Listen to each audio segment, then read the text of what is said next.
Welcome to the Sales Podcast, Session 64, where we find our way with Lussier.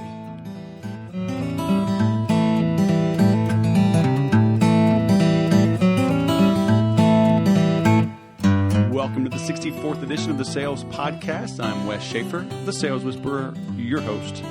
And I love doing this. I hope you love listening to this. And to show your love, please visit thesaleswhisperer.com/love for a little click to tweet social media sharing. Today we have Nathalie Lussier. She is a software engineer by trade, a computer nerd turned marketing guru. So, along those lines, today's joke is this. How do you tell an introverted computer scientist from an extroverted computer scientist? An extroverted computer scientist looks at your shoes when he talks to you. That's pretty funny right there. Nathalie is much more extroverted than even that joke says. You will enjoy the tips and the suggestions, the advice that she shares, how she followed her passion, how she turned down a big Wall Street job to follow her dreams, built a site, 750,000 viewers or visitors, million page views. When people started asking her, how did you do this? She launched her own training and marketing business and actually is bringing her computer skills and design skills back into play. So it's come full circle to help her build up her business. But before we get into her interview, let's start off with the Sales Podcast Creed, which is today is my day. I work diligently towards my goals, which are bigger than me. I bite off more than I can chew because only then will I truly know my current limits, and surpassing them becomes my new goal for today. Through education, accountability partners, and bold, decisive action, today will be better than yesterday, and tomorrow will be better yet. I'm ready to produce. And now, without further ado, here's Miss Nathalie Lussier. Nathalie Lussier, who Chris calls dangerous. Welcome to the Sales Podcast. How are you? I'm good. Thanks so much for having me, Wes. You don't. I'm looking at your picture. You don't look dangerous. Are you like a ninja or something? And like you have 100 ways to kill a man with your thumb? Actually, it's kind of true. I have a black belt in Taekwondo, so there is some truth to that. But I only use it for self-defense, so I think most people are safe. All right. So the author of the $100 startup. How do you say Chris's name? Guillebeau? Chris Guillebeau. Yeah. Guillebeau. Says Nathalie Lussier is dangerous. Why are you dangerous?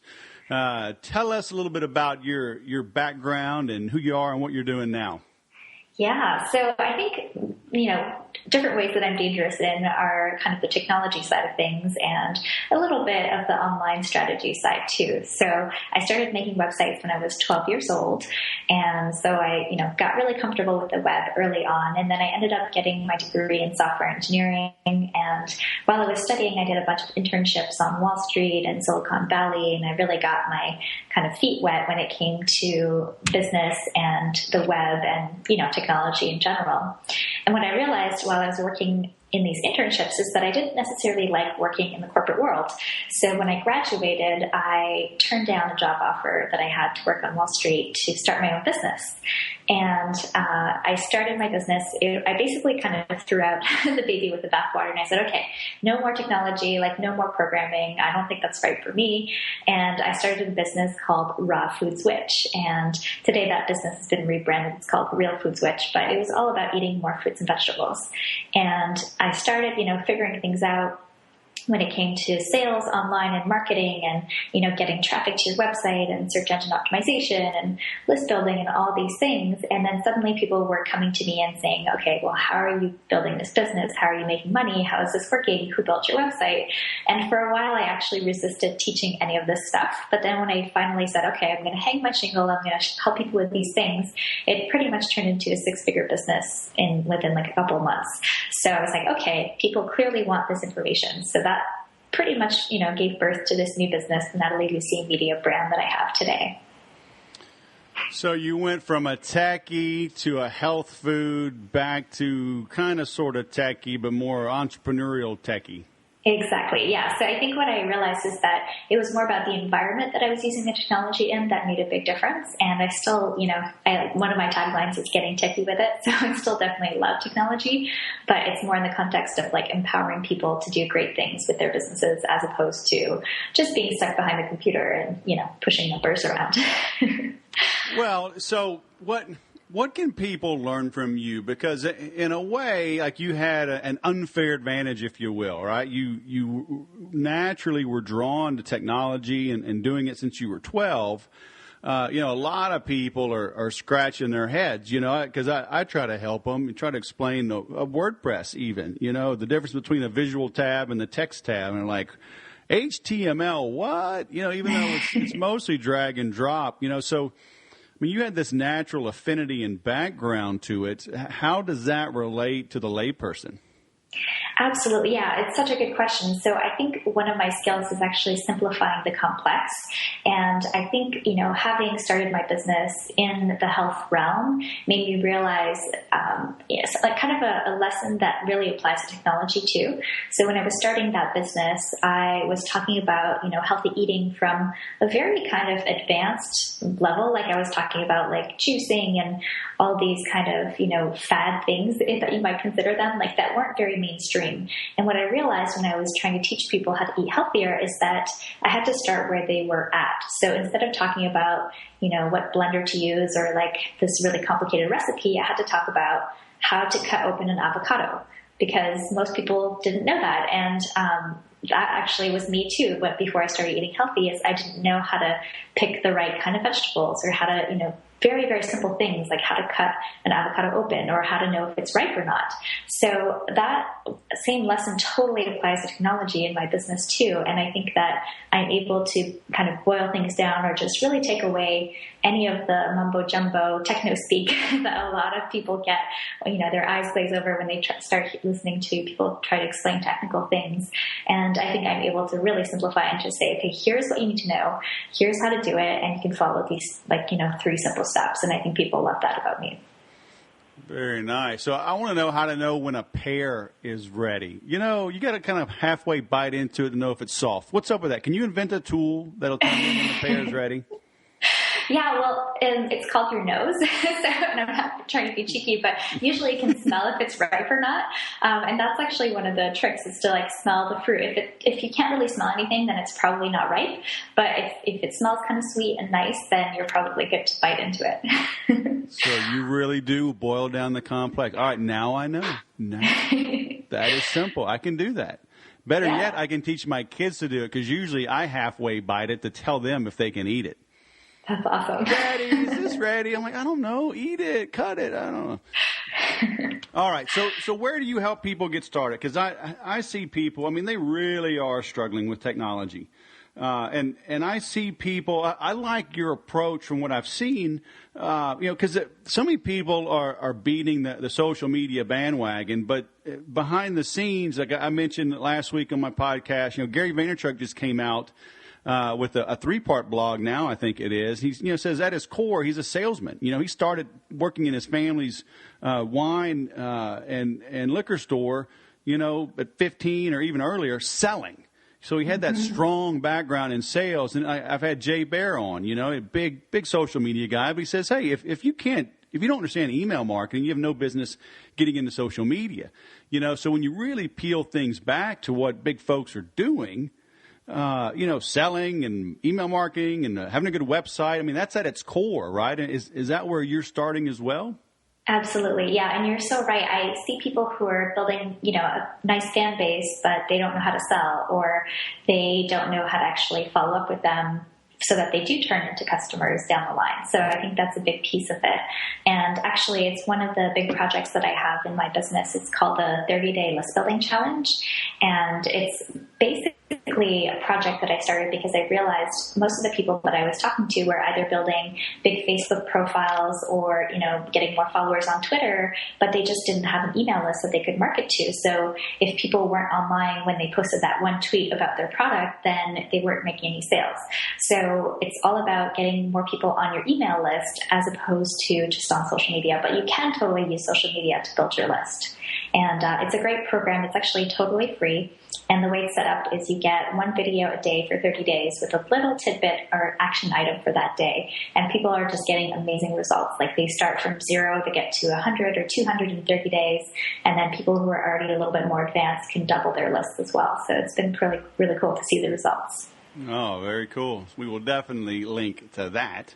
And yeah, especially when you see the changes that Facebook has made going back, I think, to maybe October, around that time frame, at least when people start really talking about it, fan pages, if you're not paying, your information is not getting in front of your audience. Yeah, totally. It's kind of becoming a pay-to-play kind of platform for a lot of businesses. And it's kind of sad, right? Whereas if you're building an email list, that's pretty much your asset in your business. And you can email as much as your email service provider will let you, right? Which is pretty good. Right. So what are you telling people to do? I mean, are you walking them through like a free as well as like a paid model? Like, are you recommending getting started with like a WordPress.org or even like a Jimdo or something free and MailChimp just to kind of cut their teeth before they spend money? Yeah, so I'm a huge fan of having self-hosted WordPress, so having your own domain and having your own hosting account and being able to kind of customize the look and feel of your website. But that being said, I think it's totally cool to start off with like a free Blogger account or a free WordPress.com account. But I think eventually you'll definitely want to move over to a paid host so that you can install some of the plugins that I recommend and just do some of the cool stuff that will help you get more results faster. All right. I agree, by the way. Especially, you can buy a domain for $10, on GoDaddy. You can get hosting as cheap as $4 a month on some like HostGator and Bluehost I've used over the years. So there really is no excuse not to do that. But you mentioned plugins. So what are a couple of good ones our listeners can take away from this? Yes. So one of the plugins that we're really promoting is called Pop-Up Ally, and it's actually a plugin that my husband and I developed together, but it actually kind of was born out of the 30-day list building challenge because we saw what people were struggling with and kind of what questions kept coming up. So we designed this plugin, and how it works is there's a couple of different ways you can have it pop up to ask people to join your list, but you can have it pop up right before somebody's about to leave, so that's called exit intent. So if it looks like they're about to leave or before they hit the X button or the back button on their browser, it'll pop up. So that way you're not interrupting their reading experience on your website, but you are capturing them before they leave. So it's a great time to offer something, for your free opt-in and just get them onto your list before they, you'd lose them forever, because a lot of times people don't come back to the same websites, especially if they found you through the search engines or, they just happen to stumble upon your site. They're probably not going to bookmark it and come back. So why did you develop your own versus, becoming an affiliate of some of the existing tools out there? Yeah, so we're actually getting more and more into the software field. So like I said, I studied software engineering. So this is, again, kind of going back to my roots a little bit. But what I realized is that a lot of times I could teach people how to do something, but it's so much easier if I can do it for them in the form of a plugin. And a lot of the plugins that are out there, they either have, templates that don't look very pretty or that don't really fit different types of markets. And I know that some of the people who come to me, like they just love my design aesthetics and my website, and they're like, we want to pop up like yours. So that was one of the things that kind of motivated us to make it available so that you don't have to be a programmer to use this plugin and to make it look really nice and professional. And a lot of the other options out there don't have, the exit intent stuff that we talked about, and they also don't have that nice design functionality that we have in there. Well, since you've got your own background in it, hey, amen. Totally, yeah. Why make 30 or 50% when you can make 100%? Absolutely. But there's a lot that goes into it. So, the fact you can do that speaks volumes about your abilities. Because, you've got there's development, there's hosting. There's, good grief, API hooks. There's a lot that makes that happen. Absolutely. And support. And yeah, like if something changes, we have to update it. So yeah, there's definitely a lot that goes into it. But then I did want to mention some other plugins too, because sure. you asked. So there's some great plugins that are really good for SEO. So the one that I recommend is called WordPress SEO by Yoast. Yep. And it's also a free plugin. And it's just really good because it gets you to start filling out some of those meta descriptions so that more people can find you in the search engines. And a lot of times, if you're not setting those settings in your blog post and on your website, then you're just not going to show up in the search engines for the search results that you want to. So it's a pretty simple thing to just, take an extra 5 or 10 minutes every time you write a blog post to do that and to just get more traffic out of it. Right. So what's your take on the keyword? I'm drawing a blank now. People are saying, inside of Yoast, because I use that as well, and they're saying Google is not paying as much attention to your keyword focus. Let me see here. What's the word? Yeah, focus keyword. That it's not as big of a deal. Is that true? I mean, what are you seeing? Yeah, so it's totally valid, and I think what it comes down to is there's a couple of things. So one is, what is the topic of the page? And if you're just trying to keyword stuff, then I think Google can kind of recognize that. But if you're really talking about that topic, then you're going to have what's called latent keywords. So they're basically related to your main keyword, but there are variations on it. So maybe it's like a plural version, or maybe it's a different way of saying the same thing. And Google definitely picks up on that as well, because it really wants the context of the page. So it's not looking for, what's the one thing this is all about, but it's like, generally speaking, is this the right page that I should be showing for this keyword or for this kind of main subject? Right. So in that way, I think it's good for you to think about, okay, what's the topic of this one post or this one page, but you don't want to necessarily pigeonhole yourself completely in that way. Right, but are you still seeing? I mean, I take the time. I don't really worry too much about, I've never keyword stuffed, but I make sure the word is mentioned. But I take the time to name my images and put in captions and all. So I mean, does all that still matter? Alt text and description and all that good stuff? I think it still totally matters. A lot of times, when we think about SEO, we think that it's always changing and changing so fast. But at the same time, like, these are the things that have been true for, 15 years, like a really long time, right, in internet land or internet time. But yeah, so I think they do definitely still matter. And I think what's really changing is that Google and the search engines are using more social signals to tell how good your content is. But in terms of what the page is actually about, I think those things definitely still matter. So how do we build up those social signals without watering down our efforts or just depleting our limited resources? Because it takes a lot of energy. Like, do I put it on Instagram? Do I change it and put it on Pinterest? How about Flickr? So I embed it from Flickr to here. I mean, good grief. I mean, I know it matters, but no one person can really keep up. Yeah, so I actually like to do a couple of different things, and one of them is to empower my audience to share things for me, because at the end of the day, Google doesn't really care how many times you share it, but they do care if a lot of people are sharing it. So obviously I'll share it on my own Twitter and my own Facebook and all that, but then I also have very easily pinnable images on my website, so they can just click pin it and then it'll be added to Pinterest. I also have a nice click to tweet. I try to do that in every one of my weekly blog posts if I can, so that it's just one click and people can easily share it with their followers on Twitter. And that also increases those social signals. And then also, Google Plus, Google loves their own tools. So the more that you can be active on Google Plus, or even just in other people's circles on Google Plus, then when you +1 something, you'll start to show up in the search results for those pages, as long as you're in other people's circles. So, just kind of getting more active in communities and just sharing on Google Plus will also help without you having to necessarily do a whole lot extra.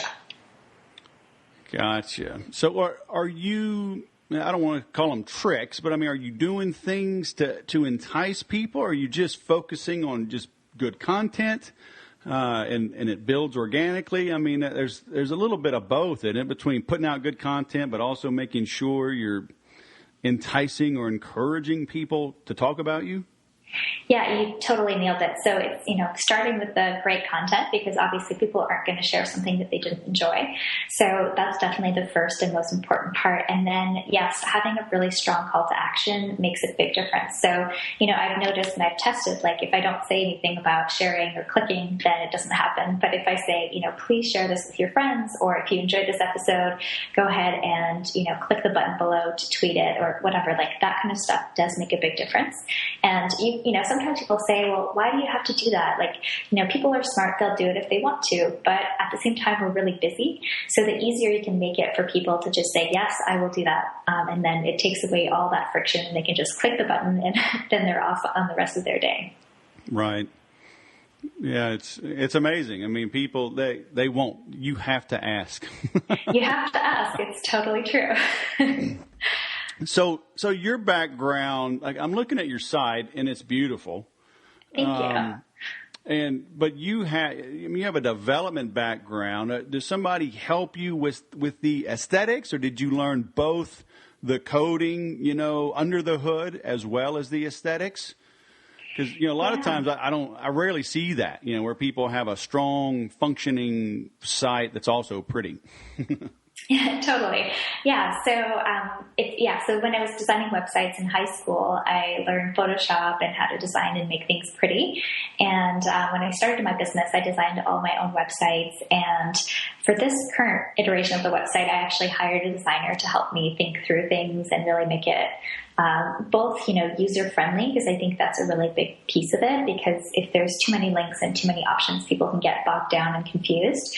So she definitely helped with that. And then also just like, the branding aspect. So it's hard to give yourself a good haircut no matter how good hairdresser you are. So if you're too close to your own website or to your own brand and business, it can be hard to come up with, your colors or your tagline or, how you want to organize and set things up. So it's good to work with somebody else to get some of that feedback and then make it work. But then, definitely from there, I implemented the website after she designed it. So, it's kind of a mix of the two. So your current site is not a theme at all? I mean, it's totally built from scratch?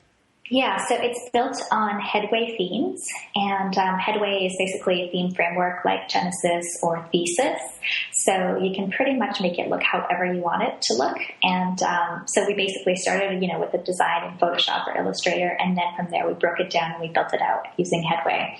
But the reason I really like Headway is because I don't have to necessarily maintain it myself, so I can have somebody else on my team make easy changes because it's all done with a drag and drop editor. Mm-hmm. So you don't have to go in and understand code or do CSS or HTML. You can pretty much just like, okay, I want to change where this box is. I'm just going to drag it, or I'm just going to resize it, which I think is really, really useful when, you don't want to become the bottleneck for your business. Or, if you don't know how to do code, like Headway is perfect for that.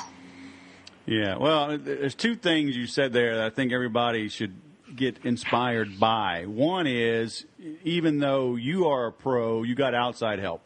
Yes. I love that. You can't give yourself a good haircut. I always say you can't read the label from inside the bottle.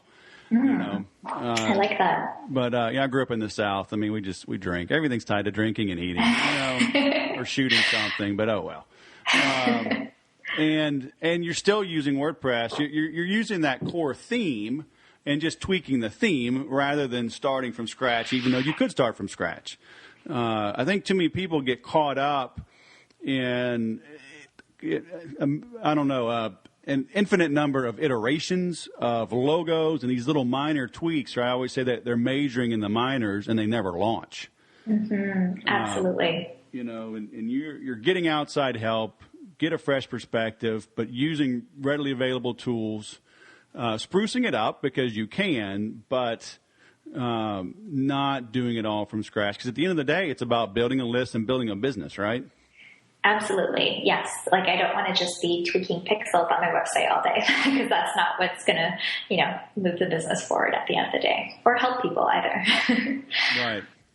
Now, how important are images? Because I see you've got nice images. Are you paying for these? Are you doing Creative Commons? I mean, what can people do to to use great images and not go broke? It's a great question. Yeah, I worked with a professional photographer to get photos of myself done for my website. And I think, if you're trying to save money or if you're trying to prioritize where to invest money for your website and to make things look professional, having professional photos makes a huge difference. So you don't have to spend necessarily a ton on design if you just have really cool looking photos. And so that's definitely like a pro tip if you want to start with photos, and then your design can kind of evolve over time, and it doesn't have to be as much of a restriction thing for your business and for your investment in your business. But yeah, otherwise, in other photos that we're using on the website, most of them I take on my phone. So I'm pretty much just, nice. Instagramming or just taking photos around. And I try to take as much of my own photos as I can. I do have some photos. There's a website called Death to Stock, and it's Death to Stock Photography. So basically they offer a free package of, they're kind of like alternatives to stock photography that you can use on your website for free. And they have just different themes every month. So sometimes they'll be like a holiday theme, or sometimes they'll be, about the computers or the web or whatever. So they're a really cool place to check out and just get some pictures for your website without breaking the bank. Yeah. All right. So it's depth, like DEPTH? Death, like DEATH. Oh, Death to Stock. Nice. Yes.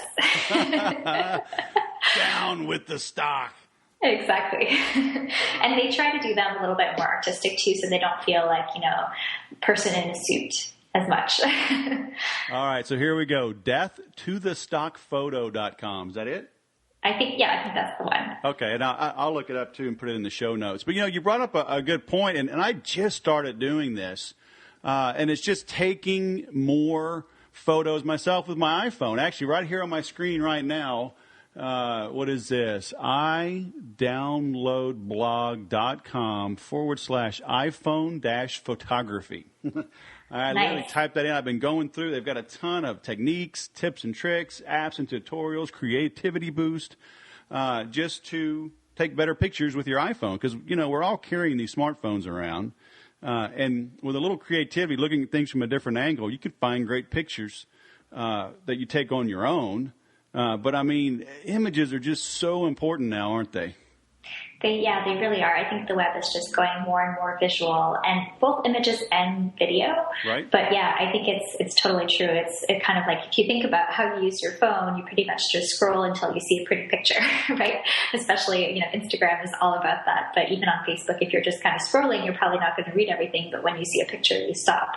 Or even in your inbox, the same thing happens. So I think the more visual, the easier it is to communicate. The whole picture is worth 1,000 words. It's definitely true, especially as there's more content on the web for people to consume.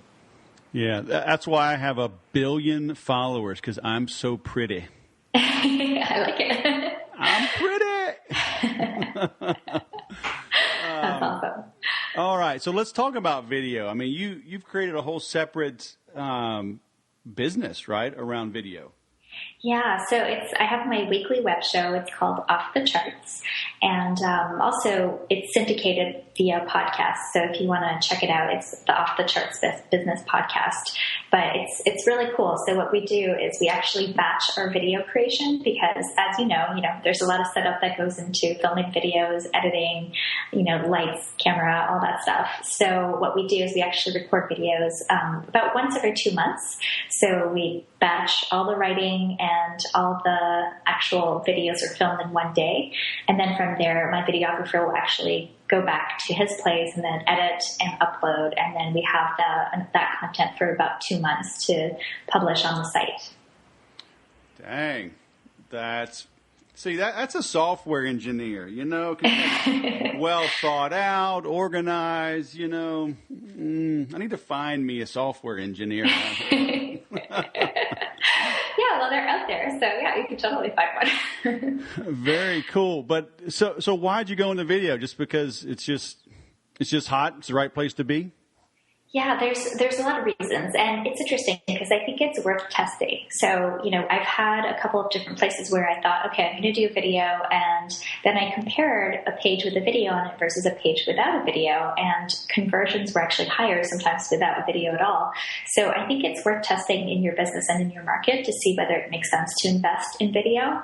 But originally I started off doing technical training videos. So I was just showing my screen and walking people through like how to do something. So for example, how to install a new plugin on WordPress, or how to do research, or just, any of the different things that kind of we talked about today. I would walk people through that visually on their screens. And then people started saying, okay, well, we want you on camera. So I was like, okay, I think I could do that. So I decided to just like pilot test it. So I just did a couple of me on camera, and those were the videos that were getting the most share, getting the most comments. So I was like, okay, clearly this is the direction people want me to go into. So that's when I hired my videographer, and we did it like our first run, and people just loved it. And it got, again, so much more engagement and everything. So I knew it was on the right track with video. And then since then, I feel like the relationship and kind of that closeness that I feel with my people has just increased so much because I see them every week, right?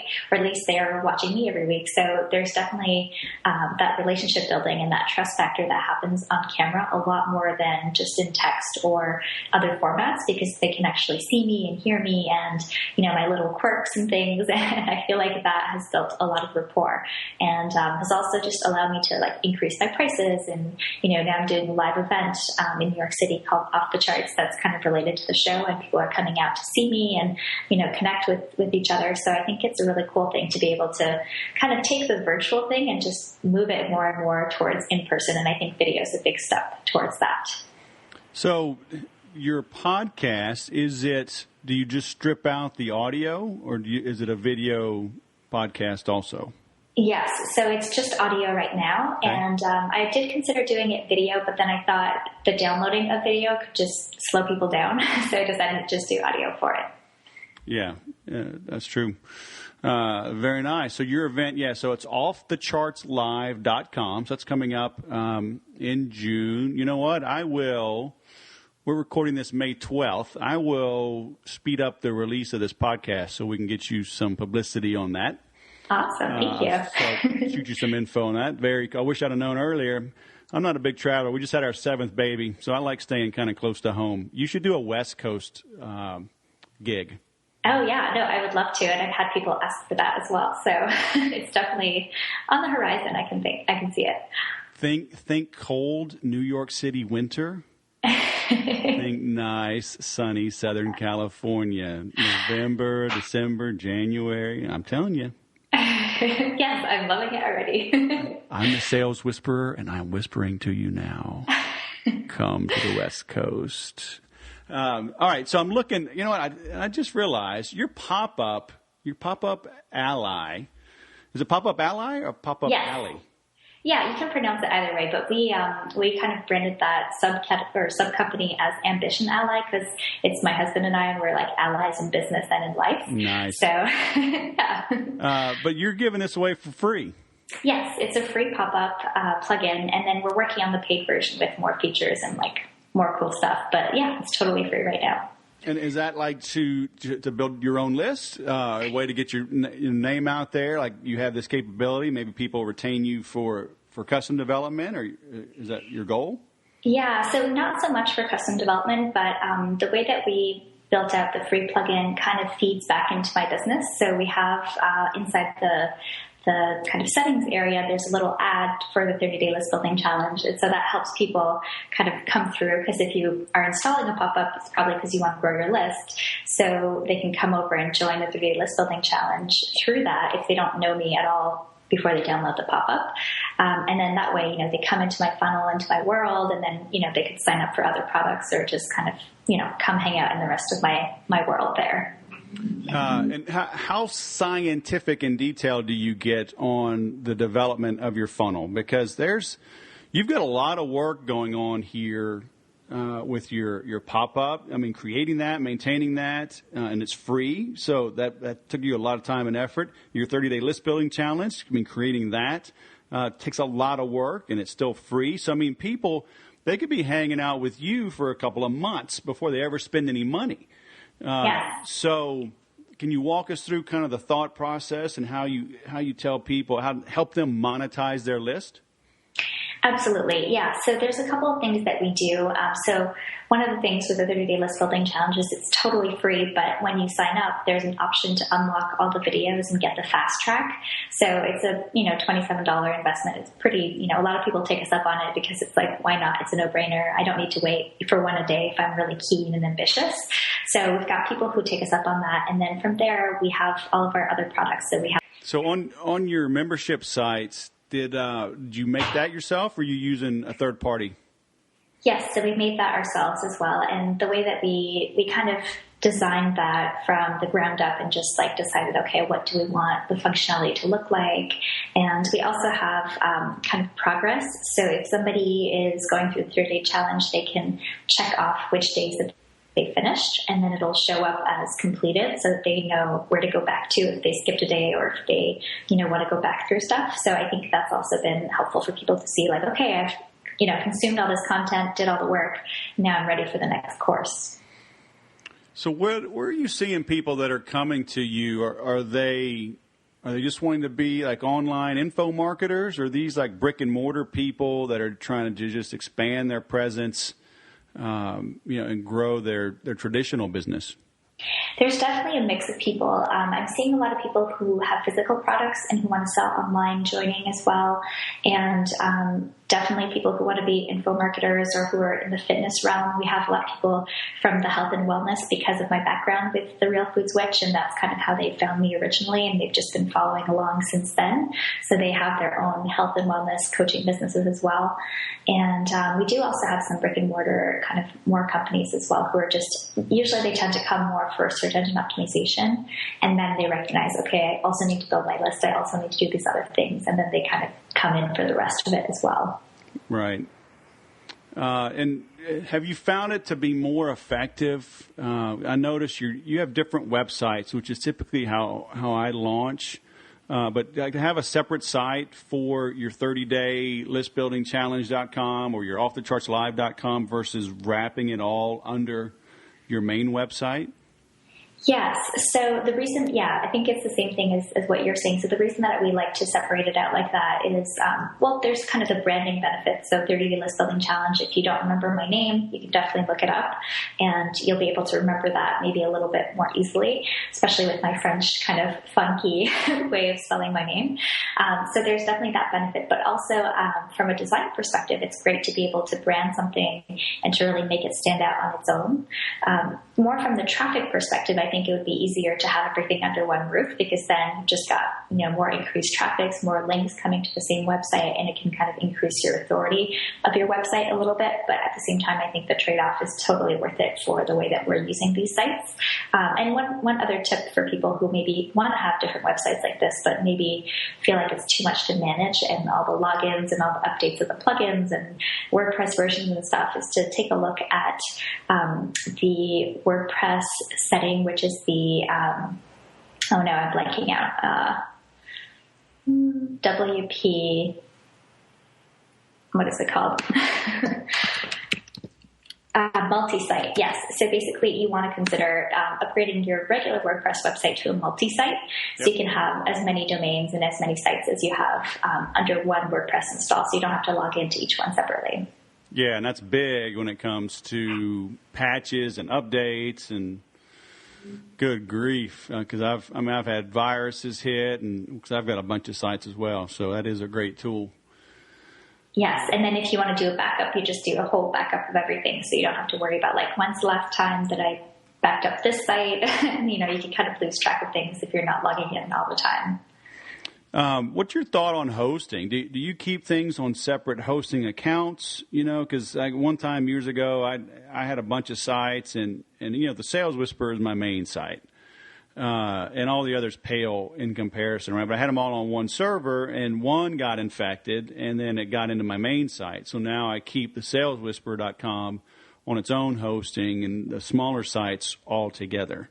Do you recommend that, or how do you tell people if they're developing multiple sites to Yeah, I think that's a great idea. One of the things that we recently did is we moved to WP Engine, and it's a WordPress only host. And what I love about it is that they're really, really good on security and keeping everything up to date.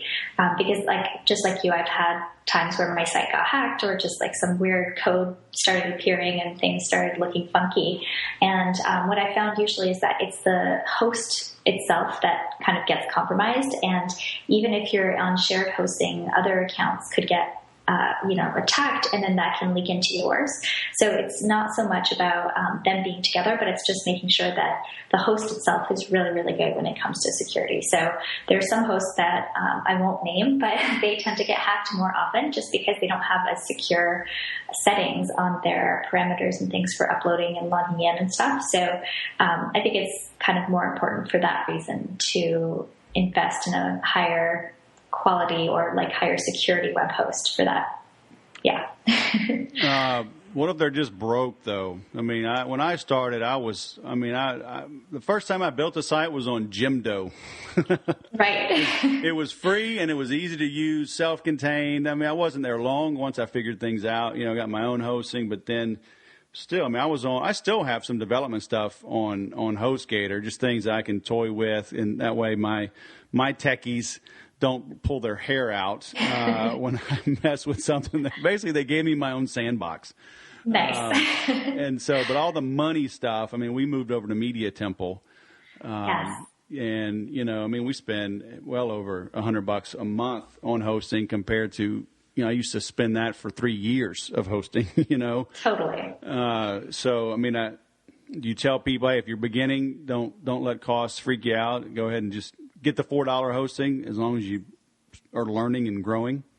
Yes, exactly. So I think it's more important to, get going, get the momentum going and building so you can start building your list and getting traffic and starting to make sales.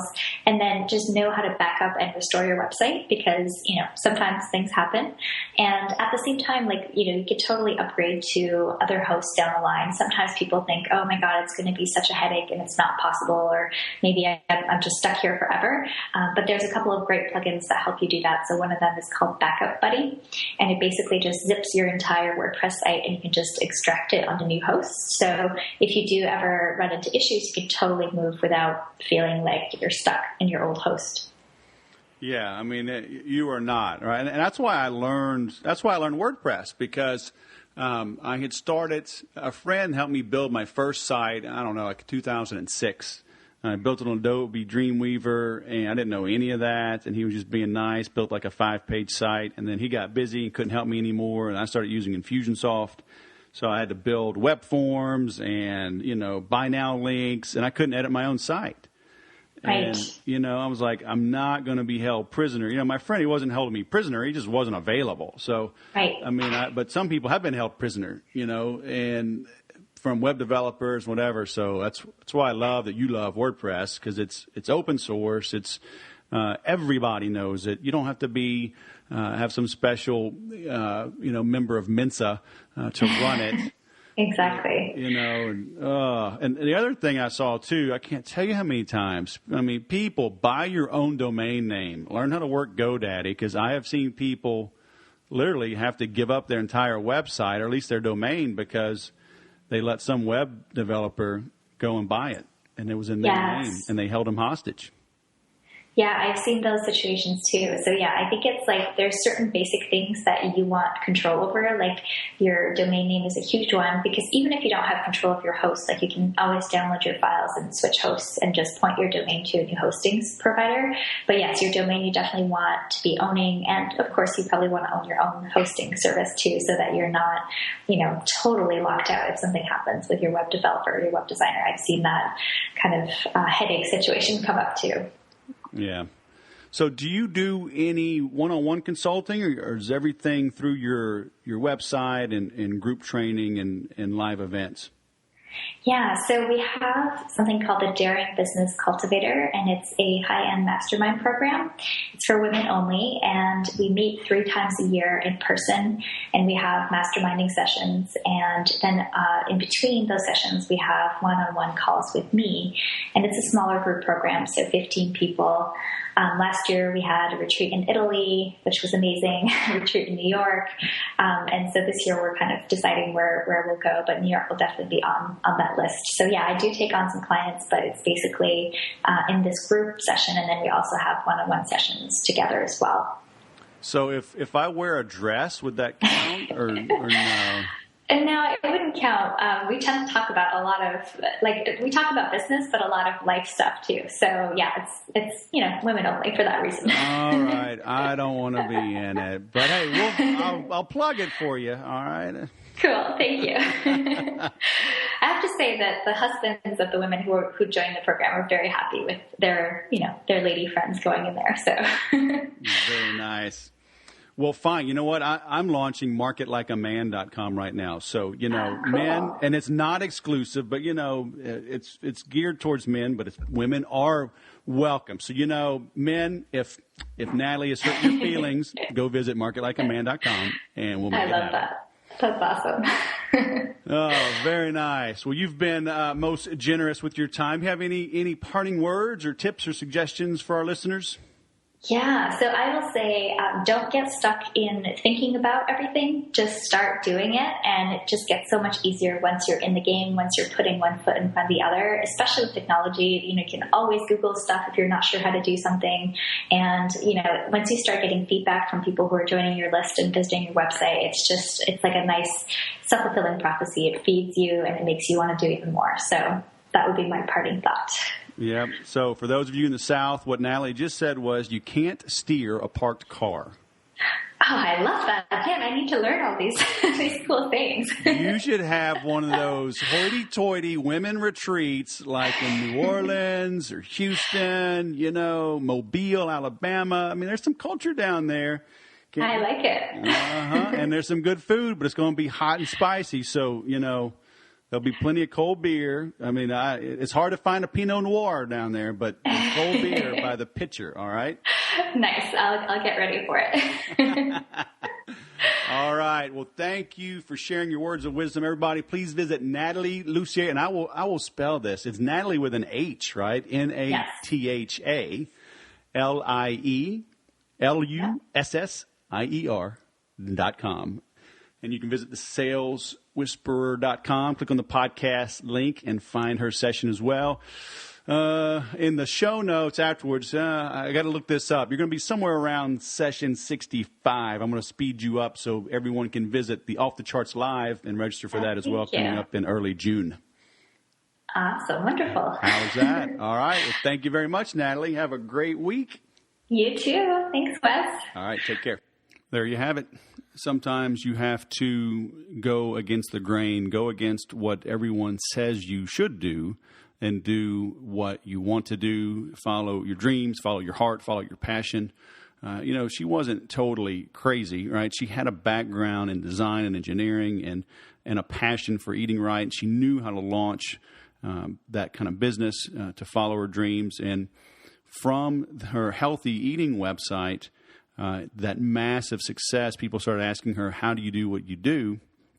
And then that became her business. That's a big insight for a lot of business owners that I work with in any industry, chiropractors, carpenters. I got a friend, actually, Brian Madden was on a previous episode with Madden Brothers Mulch. He's gotten so good at building his own business.